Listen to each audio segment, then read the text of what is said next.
kita nggak terus terpuruk akan kehilangan merek itu, walaupun dampaknya cukup keras buat kita ya. Oh, Merek yang 28 tahun dibangun, oh, tiba-tiba nggak bisa kita dagang nggak bisa pakai merek yang sama, kita harus edukasi ke customer kita, kan kita tetap jualan nih, jadi kita nggak stop jualan kan. Pastinya untuk siapapun ya yang memulai satu usaha, branding itu kan core dari bisnis kita ya. oke. Kalau kita nggak punya branding yang kuat, mungkin perusahaan saya juga nggak ada hari ini.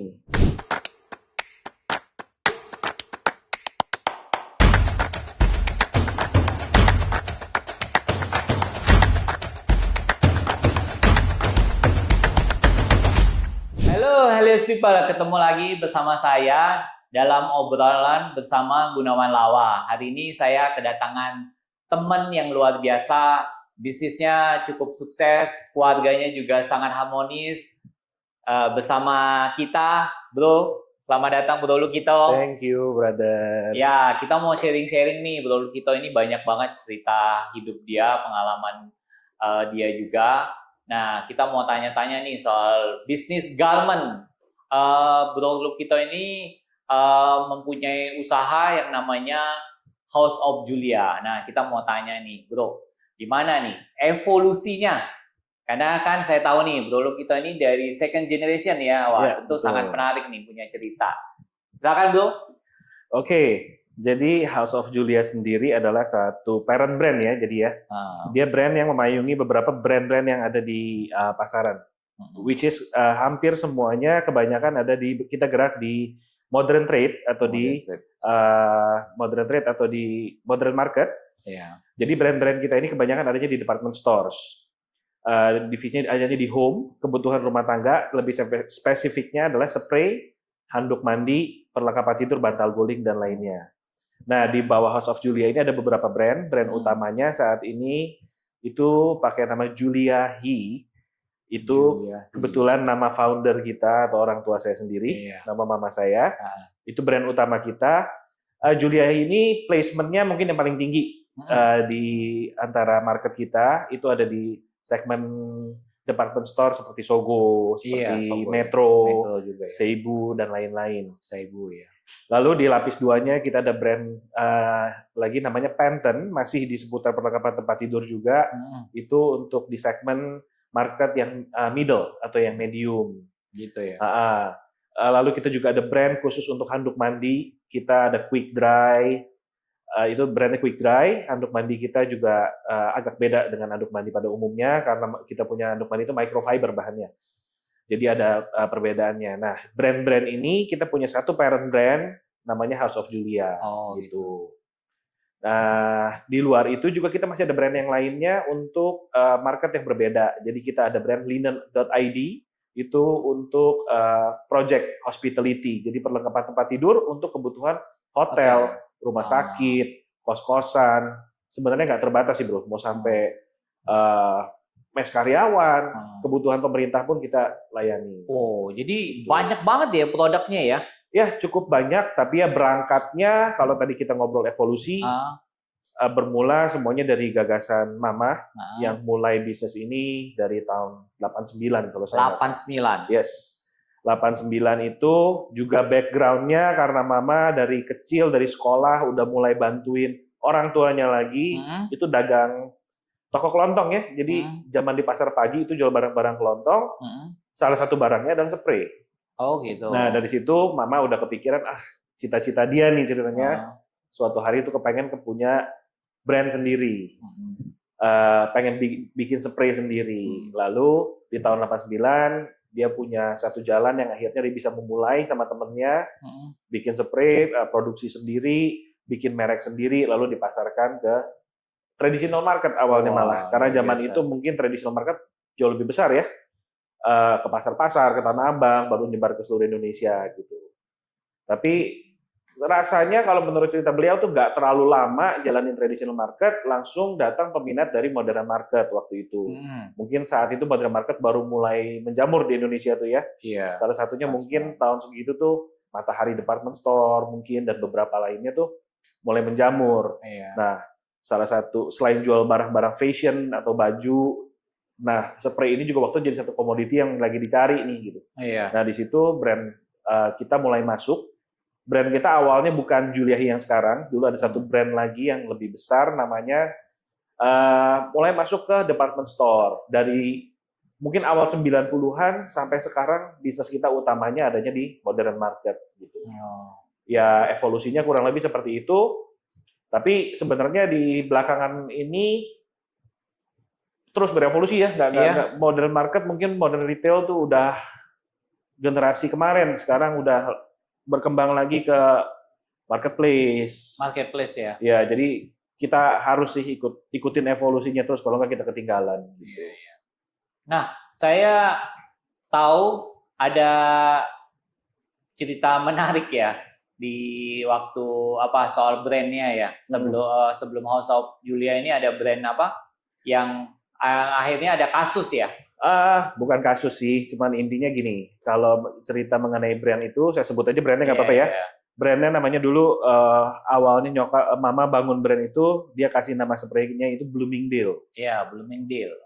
Sebenarnya gagasannya simple, cuman karena suatu hari waktu dia baru mau mulai bisnis ini, dia jalan-jalan ke Amerika, dia ngelihat ada satu toko. Jadi nama toko nih ya di New York, itu nama tokonya Bloomingdale dan dia suka namanya. Oh gitu. Dia pulang ke Indonesia lalu dia ingat nama itu, dia suka dan dia pakai nama itu. Gitu. Oh, gitu. Nah sebetulnya di kita waktu itu nyokap pakai untuk nama brand satu produk. Di sana itu nama toko dan tokonya itu cuma ada satu saat itu kalau saya nggak salah di Amerika. Nah jadi mama putuskan untuk pakai nama itu. Ternyata brand ini booming. Produknya disukai masyarakat lah. Produknya kain juga? Spray. Oh, spray juga.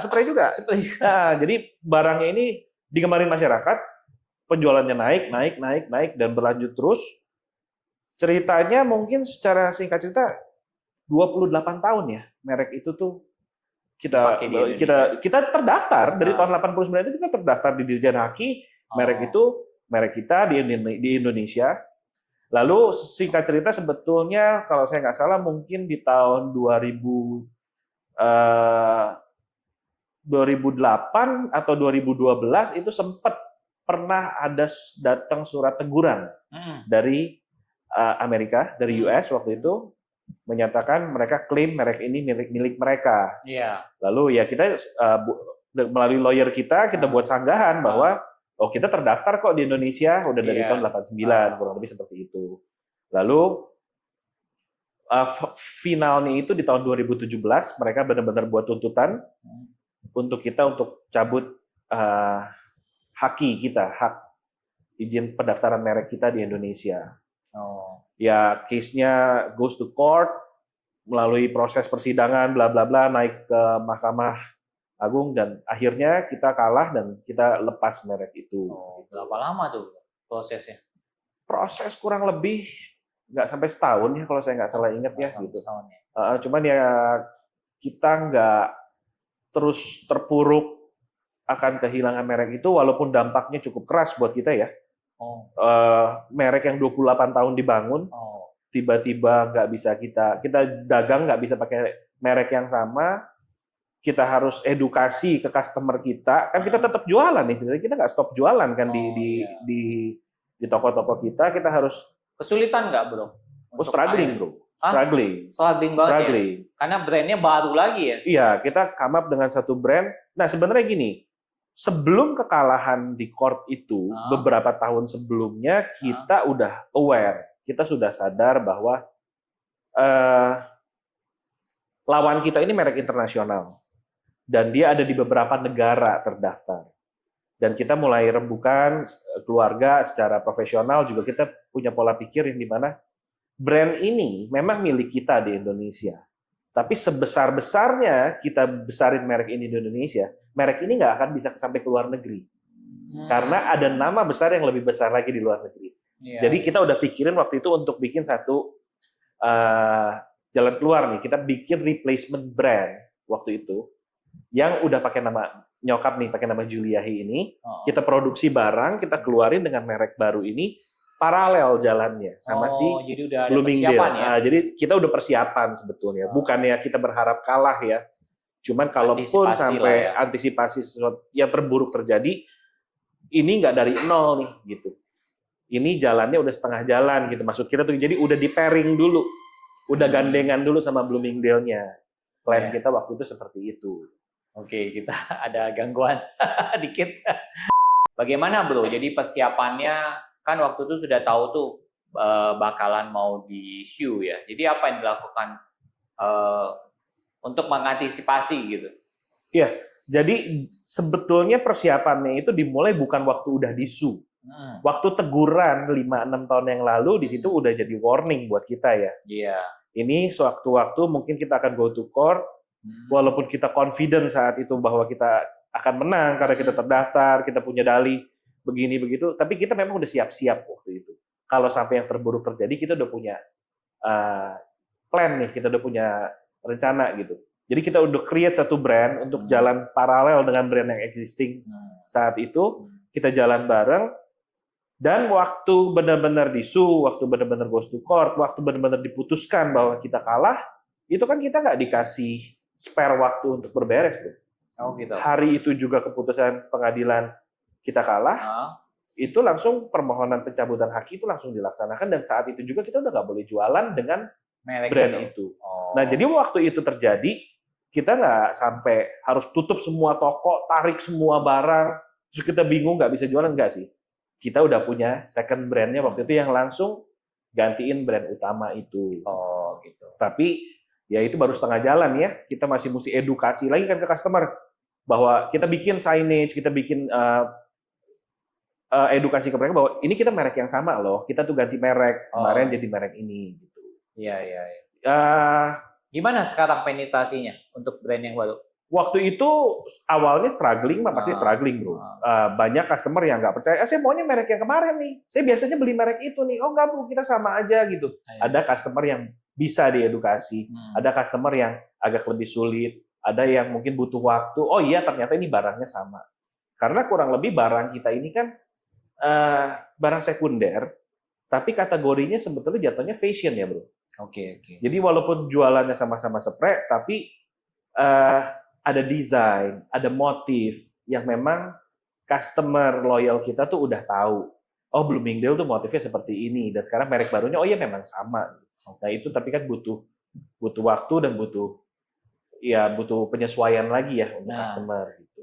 Happiest People mau tahu nggak bagaimana kita mau gali dari Bro Lukito ini, gimana nih biar next time buat mungkin orang yang mau buat brand-brand baru maupun logo produk, biar tidak terjadi seperti yang dihadapin oleh Bro Lukito, di mana brand dia akhirnya dicabut gitu lah pokoknya. Dia prinsipal dari luar negeri. Prinsipal dari luar negeri dicabut. Nah, kita mau dengar nih, gimana nih Bro, biar tidak terjadi kepada teman-teman sobat-sobat Happiest People yang lain nih.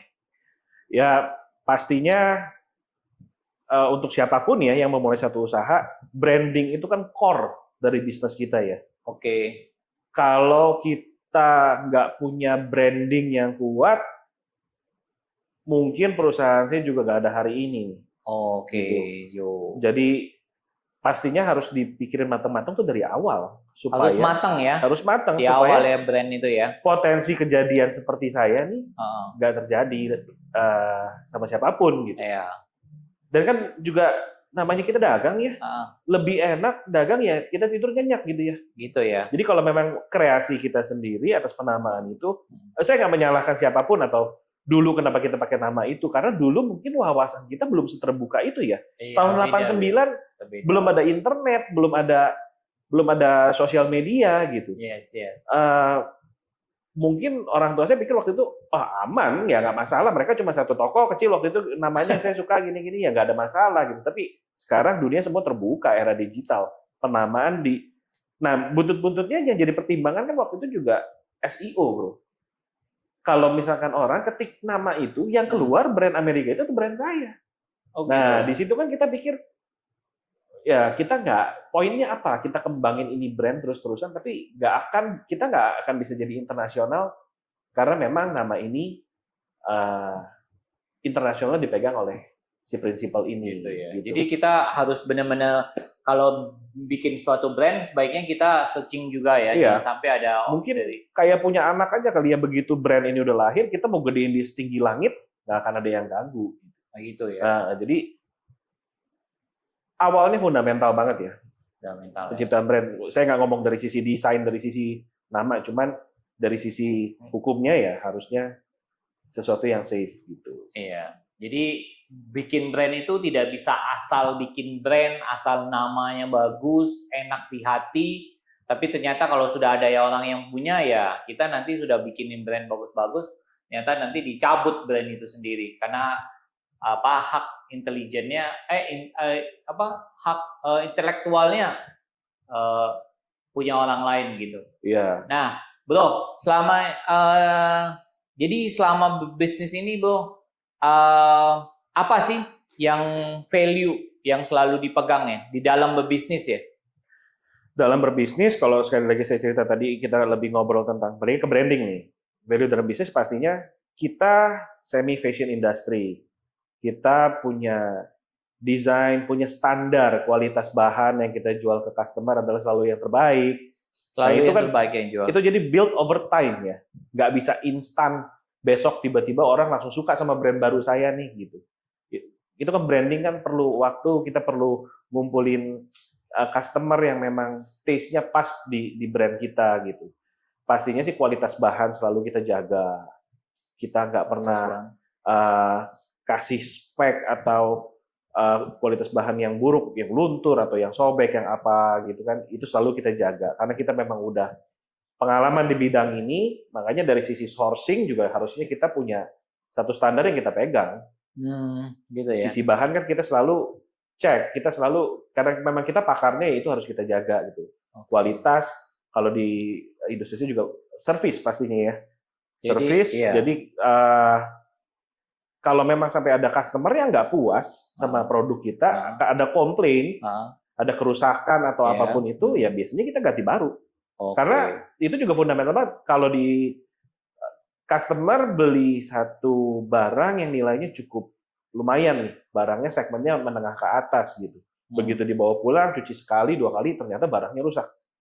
Mau nggak dia beli merek itu lagi? Nggak mau. Ya nggak mungkin. Iya. Jadi saya mendingan rugi satu barang, tapi customer saya loyal. Mereka tahu value dari brand kita yang kita berikan adalah yang terbaik gitu. Siap. Mantap kurang sekali, lebih Bro. Seperti itu. Oke, Bro, kita kan baru ngalamin tuh kemarin krisis lah ya, krisis besar ya. Gimana nih cara survive-nya?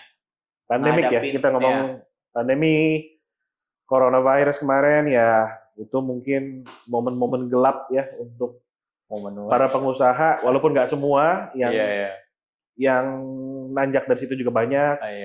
Ya, cuman kita mungkin di industri retail itu memang salah satu yang dipukul paling keras ya kemarin. Jadi waktu ada isu COVID, mulai PPKM, itu kan semua toko kita ditutup. Mall semua nggak boleh buka. Mall semua nggak boleh buka, artinya toko kita tutup total. Marketplace-nya gimana? Oh, marketplace tetap jalan, tapi karena memang utamanya bakul nasi kita tuh istilahnya adanya di retailnya kan sebetulnya. Ya retailnya itu benar-benar kerannya ditutup 100% kering total. Gitu. Jadi waktu itu memang kita bingung ya, ini kedepannya bagaimana? Kapan nih mau buka lagi? Dari hari ke hari kita kan nggak tahu waktu itu. Dari hari ke hari kan kita nggak tahu kapan ini buka lagi.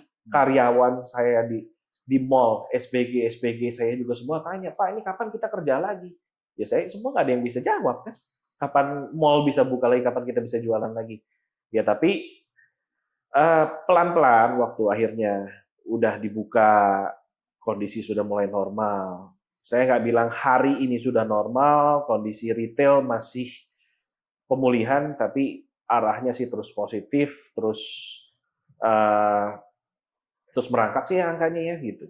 Jadi apa yang dilakukan saat ini untuk misalnya survive kan? Setahu saya kan tadi udah banyak tuh melakukan multi channel gitu ya. Iya, jadi itu juga bagian dari evolusi dari perusahaan kita yang tadi saya sempat cerita. selain di retail, sebetulnya kita juga ada beberapa divisi lain yang kita kerjakan. Selain retail, kita juga dulu sampai hari ini pun kita masih kerjain private label. Private label. Private label itu adalah Maksudnya apa private label? Private label itu bagi orang-orang yang mau bikin spray dengan brandnya sendiri. Oh, maklun ya? Maklun, betul. Itu juga kita terima. Jadi ada beberapa specialty store atau ada beberapa hypermarket atau supermarket yang misalkan mau jualan spray atau bantal tidur dengan merek dia sendiri. Itu juga kita kerjakan. Ya, gitu. Happiest People. Kalau kita lihat itu kita bisa melakukan banyak cara ya. Salah satunya maklun ya. Kalau kita yang punya pabrik sendiri. Betul. Kalau maklun cuman ada kredensial yang harus saya jaga ya. Saya nggak boleh sebut brand siapa yang bikin sama saya. Cuman itu kita lakukan. Dan juga selain itu kebutuhan yang cukup besar dari industri bedding kan perhotelan ya bro. Perhotelan, rumah sakit. Nah itu juga kita ada divisi hospitality. Jadi apa nih? Pasar modern oke. Pasar modern. Project oke. Project oke. Private label oke. Oke. Marketplace juga. Marketplace oke. Wah, multi channel banget. Ya, jadi hospitality nggak mau rugi nih. Hospitality atau perhotelan karena memang dari awal kita tahu kebutuhannya banyak. Kebutuhan hotel untuk pemakaian spray kan banyak loh. Iya. Kalau pariwisata Indonesia terus berkembang, booming. Kan udah booming sekali sekarang. Iya. Bali. Walaupun di Lombok. Kalau kita cerita pandemi waktu itu serentak ya. Mereka juga waktu itu suffer bareng tuh. Iya, waktu mall tutup, hotel juga semua tutup. Tapi industri pariwisata recover-nya lebih cepat. Waktu mall masih pada sepi, orang takut ke mall, pariwisata tuh udah mulai bergejolak duluan. Orang sekarang kan semua butuh healing, butuh staycation, jadi hotel lebih cepat waktu itu pulihnya. Ya jadi kita subsidi silang lah waktu itu ya. Mungkin retailnya lagi lesu, hospitality-nya mulai bagus. Mungkin sampai hari ini pun ya itu yang kita lakukan gitu. Untungnya karena kita multi channel, kita masih bisa survive sampai hari ini ya. Mungkin kuncinya survive hari ini adalah multi channel dan branding. Ya kalau saya nggak punya branding yang kuat dari awal juga, mungkin udah ditinggal sama customer gitu. Kurang lebih seperti itu sih bro. Jadi you udah kerja berapa lama bro untuk di bisnis ini? Wah kalau saya mulainya terlalu cepat bro. Saya mulai terlalu muda. Jadi udah pengalaman berapa tahun? Pengalaman saya mulai itu 2003. 20 tahun jadi? Iya dong. Iya 20 tahun 20 tahun ya. Tapi masih muda ya hari ini. Masih muda ya, kelihatan masih ganteng banget. Ya jadi saya mulai memang muda sekali di industri ini. Ya sampai hari ini udah 20 tahun nggak berasa. Nggak berasa ya. Oke, coba nih kasih advice ke anak-anak muda yang mungkin pengen mulai usaha di bidang ini ya, di bidang ini. Apa ada nggak yang motivate advice gitu? Karena kan saya melihat 20 tahun bukan proses yang sebentar ya. Kan banyak banget anak-anak muda sekarang tuh pengennya yang instan-instan. Dan kalau saya dengar cerita kan sampai 20 tahun bukan waktu yang sebentar ya.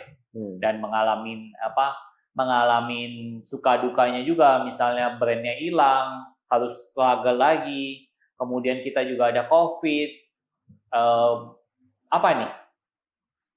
Ya kalau dari cerita saya tadi sih mungkin salah satunya branding ya. Branding itu yang kita tadi cerita, langkah awalnya sangat fundamental, pemilihan namanya juga sangat menentukan tuh, jangan sampai ke depannya ada gangguan.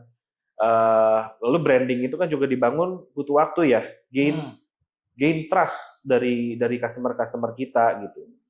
Itu barang kita tahan lama apa enggak dan lain kan itu semua kan dirasakan sama customer sehingga dia memutuskan untuk gue mau beli merek itu lagi gitu. Jadi itu butuh waktu dan itu perlu dibangun dan sayangnya kalau kita bangun bertahun-tahun sekali aja kita ngecewain customer kita ya mungkin dia pindah ke brand lain gitu.